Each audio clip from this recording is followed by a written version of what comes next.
Good morning, my dear student. Today, we are going to start your class 12th history, chapter 6, Bhakti Sufi tradition. My dear, if you have remember my previous class, that what I taught you, you are all aware of that we have completed the little bit information about Islam. We discuss in that class the five principles of Islam, origin of Islam, and invasion, Islamic invasion on India. These type of other information I taught you on that day, on my previous video. Today, we will try to focus the next topic, the growth of Sufism. The growth of Sufism, this topic is very interesting and important. In this topic, we will read that how the Sufism emerged in India and it widespread in whole Indian continent. We also study that the sect in Sufism. My dear, first of all, I would like to teach you the paragraph which is given in your book. Then, after, I will tell you the little story of Sufism. Okay, let me read your paragraph and then after I will discuss this. In the early centuries of Islam, a group of religious minded people called Sufi turned to asceticism and mysticism in protest against the growing materialism of the caliphates as a religious and political institution. They were critical of the democratic definition and scholastic method of interpreting the Quran and Sunnah. Sunnah, it means tradition of the prophets, adopted by theologians. Instead, they laid emphasis on seeking salvation through intense devotion and love for God by following His command and by following the example of the Prophet Muhammad from the they regarded as a perfect human beings in Sufis. The sought and interpretation of the Quran on the basis of their personal experience. This is very clear. Having read this paragraph, we can say that when the expansion of caliphates throughout whole world, I mean to say that especially the northwest, especially West Asia, Mid Asia, Europe, some part of the Europe, we had seen that Islam widely spread. The caliphates who were religious, Khalifa, they were religious leader of Islam, they were deputy of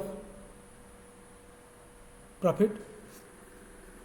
तो जो ये leader थे, जो खलीफा थे, इन लोगों ने मेटलिस्टिक world की तरफ अपने को ज़्यादा आकर्षित कर लिया और इस प्रतिक्रिया के फलस्वरूप इस्लाम में वो लोग जिन्होंने भौतिकतावादी मेटलिस्टिक अप्रोच का विरोध किया, और ईश्वर की व्याख्या, अल्लाह की व्याख्या एक नए तरीके से की, ऐसे लोगों को ही सूफी कहा गया। उन्होंने कुरान की व्याख्या अपने अनुभवों के आधार पर करने का प्रयास किया। मेरे कहने का सेंस कि इस्लाम की आरंभिक शताब्दियों में धार्मिक और राजनीतिक संस्था के रूप में जो खलीफट्स की बढ़ती भौतिकतावादी अप्रोच के अगेंस्ट कुछ स्पिरिचुअलिस्टिक लोग, कुछ रहस्यवादी और वैराग्य की ओर बढ़े हुए लोग ने खलीफट्स की इस भावना का विरोध किया। लोगों के मन में भी अध्यात्म की भावना जगी, स्पिरिचुअलिज्म जगा, और फिर इन लोगों ने रूढ़िवादी परिभाषाओं तथा इस्लामिक स्कॉलर के द्वारा की गई कुरान और सुन्ना के बौद्धिक व्याख्या की आलोचना की। इसके विपरीत उन्होंने मुक्ति की प्राप्ति के लिए ईश्वर की भक्ति और उनके आदेशों के पालन पर बल दिया। उन्होंने पैगंबर मोहम्मद को उन लोगों ने इंसान कामिल बताया और उनका अनुसरण करने की सीख दी। सूफियों ने कुरान की व्याख्या अपने निजी अनुभव के आधार पर किया। If you read the line what he explain, author क्या कहता है? कहता है कि Sufis commands and by following the example of the prophet Muhammad whom they regarded as a perfect human being. Prophet is regarded as a perfect human being. इंसान एक कामिल है वो। And again I am saying the Sufi that sought an interpretation of the Quran on the basis of their personal experience. अपने व्यक्तिगत व्याख्या के आधार पर उन्होंने इसकी व्याख्या की। अब यहाँ पे सूफीज़म क्या है, सूफीज़म को समझना जरूरी है। सूफीज़म एंड तसव्वुफ, as mentioned in your book the definition of Sufism. Sufism is an English word coined in the 19th century. The word used for Sufism in Islamic text is tasawwuf.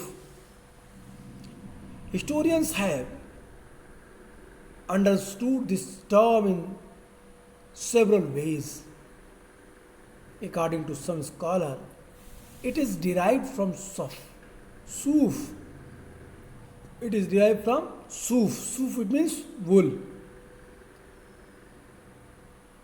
Referring to the coarse woolen cloth worn by Sufi. Others derive it from Safa. Safa meaning purity. It may also have been derived from Sufa. Sufa, it means platform outside the Prophet's mosque, were a group of close followers assembled to learn about the faith. सूफीवाद या Sufism शब्द का प्रयोग किसी भी Islamic सूफी ग्रंथ में नहीं किया गया है। सूफीज़म शब्द के लिए जिस शब्द का प्रयोग, सूफीज़म के लिए जिस वर्ड का प्रयोग अरेबिक टेक्स्ट में, पर्शियन टेक्स्ट में किया गया है, वो शब्द तसव्वुफ ही है। तसव्वुफ, that is the exactly used for those people who dedicated him. किसके लिए? भगवान के, अल्लाह के लिए। ऐसे संतों को तसव्वुफ शब्द से जाना गया। सूफीज़म को तसव्वुफ कहा गया।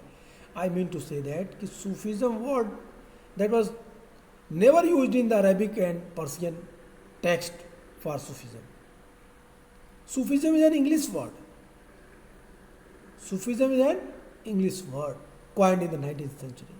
Sufism जो है वो अंग्रेजी भाषा का शब्द है इस सूफीवाद के लिए इस्लामिक ग्रंथों में जिस शब्द का इस्तेमाल किया गया वह तसव्वुफ है।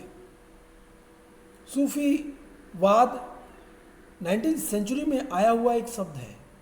19वीं सेंचुरी के पहले सूफी या इस तरह के सूफीवाद जैसे शब्द का उल्लेख नहीं किया गया। यहाँ पे सूफीज़म को समझने के लिए आपको कुछ शब्दों को समझना जरूरी है। जैसे सूफी किसे कहा गया? सूफी उन लोगों को कहा गया जो लोग ऊन के कपड़े पहनते थे। इतिहासकारों का मानना है कि सूफ से बने हुए कपड़े को, ऊन से बने हुए कपड़े को, उस खुरदरे ऊनी कपड़े को जो सूफी पहनते थे, जो लोग पहनते थे, उन्हें सूफी कहा गया। कुछ अन्य हिस्टोरियन कहते हैं कि सूफीज़म की उत्पत्ति सफ़ा से हुई है। सफ़ा का मतलब purity. Their inner conscience was very pure than common man. सफ़ा जो प्योरिटी है उससे सूफीज़म बना। और फिर कुछ इतिहासकार कहते हैं कि सूफा एक शब्द है जिससे सूफीज़म बना होगा। सूफा का अर्थ हुआ कि प्रोफेट मोहम्मद की मस्जिद के बाहर एक चबूतरा था जिसके निकट लोग बहुत अधिक संख्या में एकत्रित होते थे, इकट्ठा होते थे, और उनकी ये मंडली इस्लाम के बारे में जानने के लिए उत्सुक रहती थी, इकट्ठी होती थी। और इस चबूतरे पे बैठे हुए लोग इस्लाम की व्याख्या अपने स्पिरिचुअल अध्ययन के आधार पर करते थे। तो जो लोग इस्लाम की व्याख्या अपने स्पिरिचुअल अध्ययन के आधार पर करते थे उन्हें सूफी कहा गया। तो इस प्रकार सूफीज़म के लिए आपके बुक में 3 शब्द दिए गए हैं, सूफ, सफ़ा और सूफा, या सफ, सफ़ा और सूफा। तो ये शब्द सूफीज़म को एक्सप्लेन करते हैं। एक और शब्द जिसकी व्याख्या मैं करना उचित समझता हूँ, one other word which is also connected with the Sufism. Some historians believe that the origin of Sufism word from Sophia. Sophia is a Greek word. Sophia meaning knowledge, ज्ञान। सोफिया का अर्थ हुआ ज्ञान, उस ज्ञान को पाने वाले लोग। ये लोग जिनके पास इस तरह का ज्ञान था उन्हें सूफी कहा गया। सूफियों में खानका और सिलसिला का बड़ा महत्व था। खानका क्या होती है? 11वीं सेंचुरी तक आते आते सूफीवाद एक पूर्ण विकसित आंदोलन जिसका सूफी और कुरान से जुड़ा अपना साहित्य था, संस्थागत दृष्टिकोण से स्थापित हो गया। सूफी अपने को संगठित समुदाय, खानका एक पारसियन वर्ड है, खानका के इर्द गिर्द स्थापित कर लेते थे। और खानका का नियंत्रण एक शेख अरबी शब्द है, शेख या पीर को फारसी वर्ड है, पर्शियन लैंग्वेज का वर्ड है। इस खानका का कंट्रोल उसी पीर या शेख के हाथ में होता था। वे अपने अनुयायियों की भर्ती करते, अपने वारिस की नियुक्ति करते और आध्यात्मिक व्यवहार के नियम निर्धारित करने के अलावा खानका में रहने वाले लोगों के बीच और शेख व जन सामान्य के बीच के रिश्तों की सीमा भी नियत करते। 12वीं सेंचुरी के आसपास इस्लामी दुनिया में सूफी सिलसिलों का गठन होने लगा।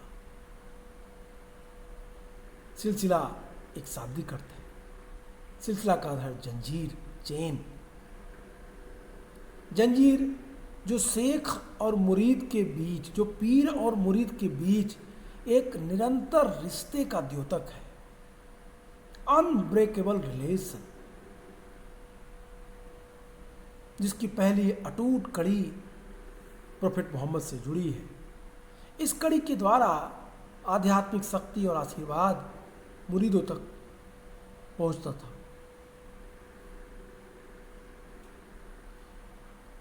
सूफिज्म में दीक्षा लेने वाले लोग के लिए कुछ अनुष्ठान विकसित किए गए,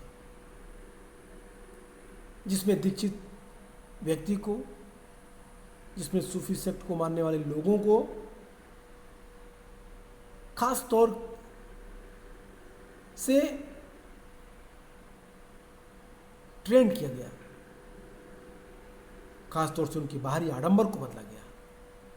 जो लोग सूफीज्म में दीक्षित होते थे उनको अपने गुरु के प्रति निष्ठा का वचन देना होता था और सिर मुड़ाकर और एक प्रकार का कपड़ा थीगड़ा पहनना पड़ता था उन्हें, थेगड़ी लगे वस्त्र धारण करना पड़ता था। पीर की मृत्यु के बाद उसकी दरगाह फारसी शब्द है जिसका अर्थ है दरबार। तो पीर की मृत्यु के बाद मुरीद के लिए ये दरगाह भक्ति का स्थल बन जाती है। इस तरह पीर की दरगाह पर जियारत करने के लिए लोग उनकी बरसी पर आते थे और धीरे धीरे एक परिपाटी चल पड़ी, एक नियम बन गया कि जब उनकी बरसी होगी, जिस समय वो मरे या जिस समय वो ईश्वर में विलीन हुए, अल्लाह में विलीन हुए, वो तिथि उर्स के रूप में बनाई गई। उर्स का मतलब विवाह। कैसा विवाह? पीर की आत्मा का ईश्वर से मिलन का अवसर, इसे ही उर्स कहा जाता था, क्योंकि लोगों को मानना था कि मृत्यु के बाद पीर ईश्वर से एकीभूत हो जाते हैं, मिल जाते हैं और इस तरह पहले के बजाय उनके अधिक करीब हो जाते हैं। लोग आध्यात्मिक और ऐहिक कामनाओं की पूर्ति के लिए उनका आशीर्वाद लेने जाते थे। इस तरह शेख का वली के रूप में आदर करने की परिपाटी शुरू हुई। कई सारे सिलसिलों का नाम हम इस पूरे टॉपिक में चर्चा करेंगे। ज़्यादातर सूफी वंश उन्हें स्थापित करने वालों के नाम पर पड़े।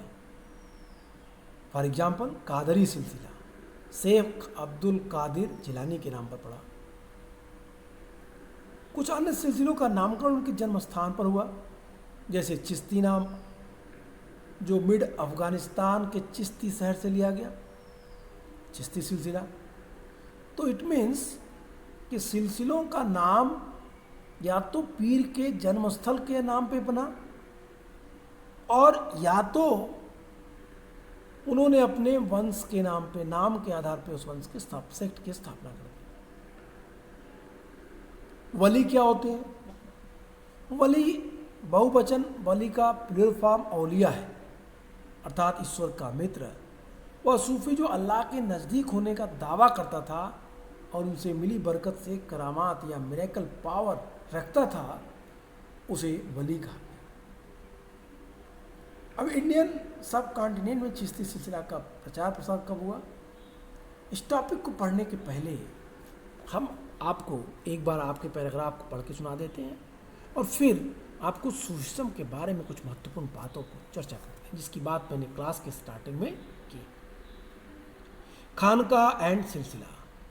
By the 11th century, Sufism evolved into well-developed movement with a body of literature on the Quranic studies and the Sufi practices.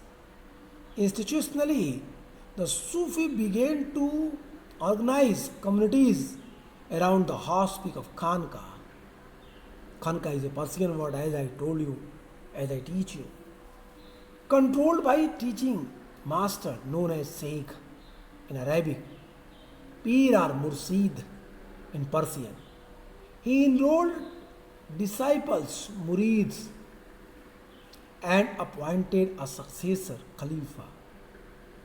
He established rulers for spiritual conduct and the interactions between the inmates as well as between layperson and the master. Sufi Silsila began to crystallize in different parts of the Islamic world around the 12th century. The word Silsila literally means a chain, signifying a continuous link between master and disciple, stretching as an unbroken spiritual genealogy to the Prophet Muhammad. It was through this channel that spiritual power and blessing were transmitted to devotees. The special rituals of institutions were developed in which initiates took, and each oath elegance were part the patched garment and shaved their hair. When the Sheikh died, his tomb, shrine, dargah became the center of devotion for his followers. This encouraged the practice of pilgrimage or ziyarat to his grave, particularly on his death anniversary or Urs. As I told you, Urs meaning the marriage, signifying the union of his soul with God. This was because people believed that in death, saints were united with God and were thus closer to Him than when living people sought their blessing to attain material and spiritual benefit.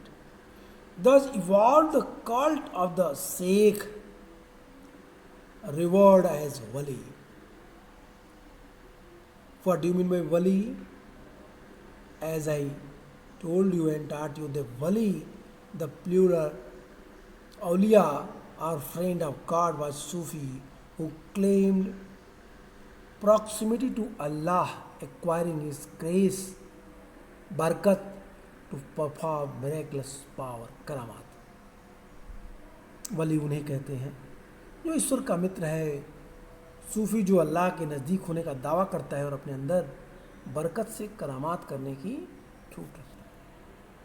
उसके पास इतनी ताकत है कि वो अल्लाह की बरकत से अपने चमत्कारिक, अपने जो करामात की शक्ति से लोगों को ठीक करेगा. ये बातें हैं. Outside the Khanka, some of the mystic initiated movement based on radical interpretation of Sufi ideals. Many scorned the Khanka and took mendicancy and observed celibacy. They ignored rituals and observed extreme form of asceticism. They were known by different name: Kalandar, Madari, Malang, Hadri, etc. Because of this deliberate the defiance of the Sharias, they were often referred to be Be-Sharia, in contrast to the Ba-Sharia, Sufi who compiled with it.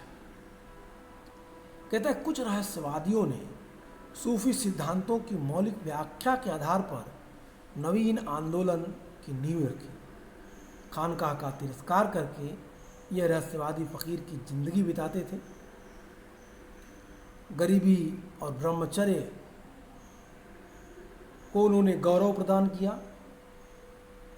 इन्हें विभिन्न नामों से भी Islamic culture में जाना जाता है, Sufism culture में जाना जाता है. कलंदर जैसे, मदारी जैसे, मलंग, हैदरी, बहुत सारे नाम इनके दिए गए. शरिया की अवहेलना करने वाले, शरीयत की बात न मानने के कारण उन्हें बेशरिया कहा जाता था. इस तरह उन्हें शरिया का पालन करने वाला बाशरिया, जो शरीयत का पालन करते थे उन्हें बाशरिया, जो पालन नहीं करते थे उन्हें बेशरिया कहा जाता था. Our next topic is the Chishti in the subcontinent.